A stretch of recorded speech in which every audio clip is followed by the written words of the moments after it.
মানুষের কত ক্ষোভ মানুষের। দর্শক দেখলেন আপনারা, পায়ের জুতো খুলে সন্দীপ ঘোষ তখন উঠে পড়েছেন প্রিজন ভ্যানে, কিন্তু ভ্যানেতেই জুতোর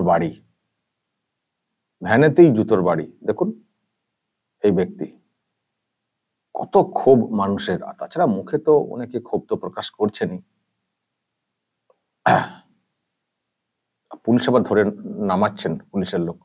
ভ্যানেতেই জুতোর বাড়ি, মানে সামনে, মানে হাতে তুলে দিলে যেন মানে ছিঁড়ে মানে একদম যাচ্ছে তাই করে দেবেন, এমন একটা অবস্থা। কত ক্ষোভ সাধারণ মানুষের। এবং ওখানে যারা আইনজীবী ছিলেন এবং মহিলা আইনজীবী, তারাও চিৎকার করেছেন চোর চোর বলে, ফাঁসি চাই বলে। আবার একটা কানে এলো একটা আওয়াজ, রঞ্জিতের পোলা। এ আবার কি? প্রিয় দর্শক, আমি শফিকুল ইসলাম এবং আপনারা দেখছেন আরামবাগ টিভি।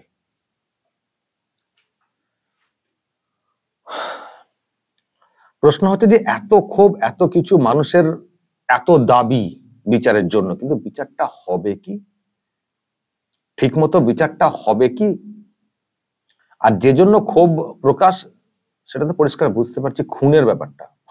ফাঁসি চাই যেটা বলা হচ্ছে, ধর্ষক সন্দীপ বলে এটাও বলা হচ্ছে, মানে খুনের কেসটা। কিন্তু খুনের কেসটাতে তো এখনো তো এই সন্দীপ ঘোষকে তো কোনো লিঙ্ক করতে মানে পারেনি সিবিআই এখনো পর্যন্ত। আজকে যেটা হয়েছে, আজকে নিজেদের কাস্টডিতে আর নিতেই চাইনি সিবিআই, জেল কাস্টডিতে দেওয়ার কথা বলা হয় এবং জেল কাস্টডি হয়েছে সম্ভবত 23 তারিখ পর্যন্ত, 23 সেপ্টেম্বর। 6 দিন মানে সিবিআই কাস্টডি হয়েছিল, সেই পর্ব শেষ হয়েছে। এখনো নিতে পারতো, টোটাল 14 দিন 15 দিন নেওয়া যায়, তো সেটা নিল না, ছেড়ে দিল। তাহলে কি আপাতত হাত ধুয়ে ফেললো সিবিআই, নাকি বাঁচিয়ে রাখলো? বলতে যত খুশি তো কাস্টডিতে নেওয়া যায় না। ফলে এই মুহূর্তে মানে টোটাল যে মানে পিরিয়ড 14-15 দিনের, সেটাকে নষ্ট না করে 6 দিন নিয়ে বাকিটা কি বাঁচিয়ে রাখলো, যদি আবার প্রয়োজন হয় সূত্র ধরে কোনো কিছু এতে? এটাও হতে পারে, ওটা না হওয়ার কিছু নেই। আমি শুনছিলাম যে প্রয়োজনে আরো নেওয়া হতে পারে, কিন্তু এখন না, আর এখন দরকার নেই। এখন দরকার নেই মানে আর আদৌ দরকার হবে কিনা সেটা দেখতে হবে। আর এখন দরকার নেই মানে এই মুহূর্তে ওকে দিয়ে কোনো মানে ক্রস ভেরিফিকেশনের যে ব্যাপারটা, সেটা হয়তো মানে এখন সেরকম কিছু নেই, সিবিআই মনে করছে, সেই জন্য জেল কাস্টডিতে দিয়ে দিয়েছে, মানে নিজেদের কাস্টডিতে নেয়নি, জেল কাস্টডির প্রেয়ার করেছিল সিবিআই এবং সেটাই হয়েছে, সঙ্গে আরো যে 3 জন তাদেরও। এখন আমি যেটা বলছিলাম দর্শক, যে মানে যে বিচারের দাবি যেটা উঠছে এবং যে ফাঁসি চাই, এটা কিন্তু দুর্নীতির ব্যাপারে যারা ওখানে বিক্ষোভ দেখাচ্ছেন তারা কিন্তু দুর্নীতির ব্যাপারে বিক্ষোভ দেখাচ্ছেন না, এটা পরিষ্কার বুঝতে পারছেন। যে ঘটনা ঘটেছে আরজি করে, মানে ডাক্তার খুন, সেই বিষয়ে মানুষের এত ক্ষোভ, এত রাগ, এবং সেটা একেবারে আছড়ে পড়ছে। কিন্তু সেই বিষয়তে এখনো তো কোনো লিক করতে পারছে না সিবিআই। যদি তাই হতো তাহলে দুর্নীতিকাণ্ডে 6 দিনের কাস্টডিতে নিয়েছিল, যদি ওটারও কোনো লিঙ্ক পেত তাহলে আলাদা করে ওই কেসেতে নিত কাস্টডিতে। তো এরকম তো কিছু পায়নি।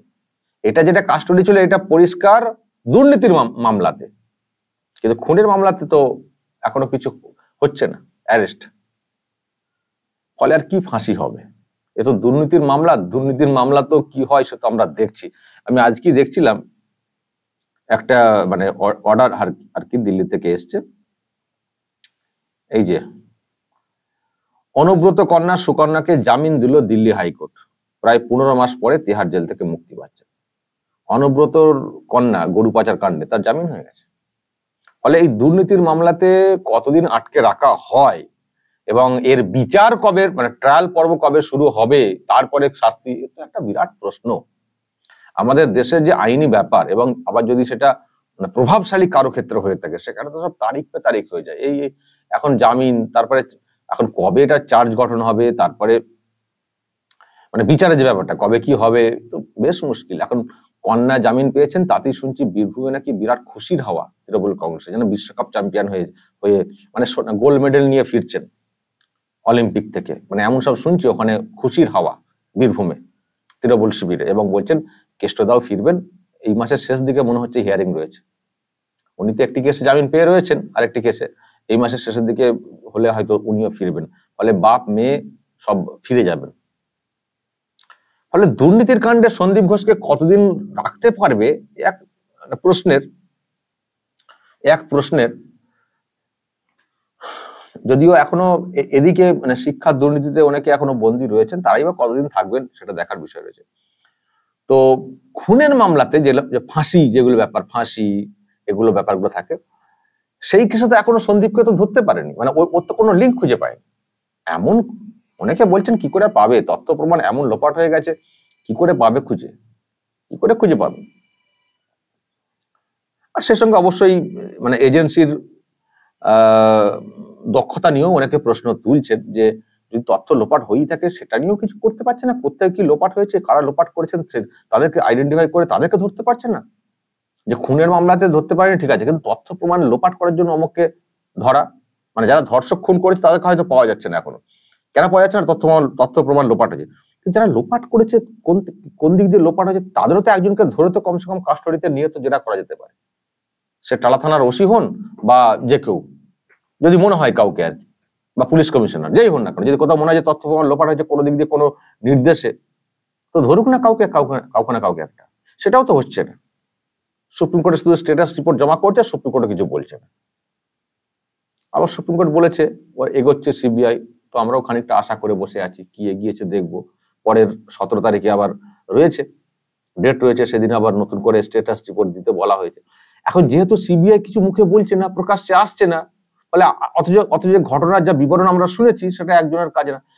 ফলে এইসব নিয়ে একটা বিরাট কৌতূহল জন্মাচ্ছে, কৌতূহলের কোনো উত্তর নেই, মানুষের মনের মধ্যে ক্ষোভ বাড়ছে। তো যখন কোনো উত্তর মিলছে না এবং মানুষের মধ্যে একটা ধারণা তৈরি হয়ে গেছে যে তথ্য প্রমাণ লোপাট হয়েছে, ফলে মানুষের মধ্যে ক্ষোভ বাড়ছে।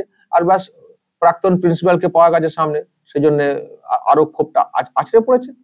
জুতো নিয়ে মানুষ ছুটতে আরম্ভ করে দিয়েছেন, গালাগাল তো দিয়েছেন। এটা ক্ষোভের বিস্ফোরণ ঘটছে। আমি দর্শক এটুকু বলবো, যদি বিচার ঠিক মতো করে সময় মতো না হয় না, এখনো মানুষ টুকটাক ক্ষোভ প্রকাশ করে ছেড়ে দিচ্ছেন, ক্ষোভ প্রকাশ করে ছেড়ে দিচ্ছেন। কিন্তু পরিস্থিতি যেদিকে যাচ্ছে, মানুষ কিন্তু আইন হাতে তুলে নেবে। অনেক জায়গাতে শুরু হয়ে গেছে কিন্তু মানুষ মানে আইন হাতে তুলে নেওয়ার। এইভাবে তো মানে আমি বলছি, যদি এইরকম সিকিউরিটি না থাকতো, পুলিশ বা যারা সব আছেন তারা বিরাট সিকিউরিটি দিয়েছে, সন্দীপের গায়ে আঁচ না পড়ে, হয়তো দিদির নির্দেশ হতে পারে, কিন্তু যদি হাতে পান না এইসব লোককে, মানুষের মনের মধ্যে যা ক্ষোভ দেখছি, যে সামনে পান যেন মনে হচ্ছে লিঞ্চিং করে মেরে ফেলবেন, পিটিয়ে, এত ক্ষোভ, এত ক্ষোভ। এগুলো সবটাই হচ্ছে বিচার না পাওয়ার যন্ত্রণা, বিচার সময় মতো না পাওয়ার ক্ষোভ, সেই ক্ষোভের প্রকাশ, বহিঃপ্রকাশ ঘটছে এগুলো। এখন দেখা যাক কি হয়। দর্শক বলুন যা বলার কমেন্ট বক্সে, নজর রাখবেন আরামবাগ টিভিতে।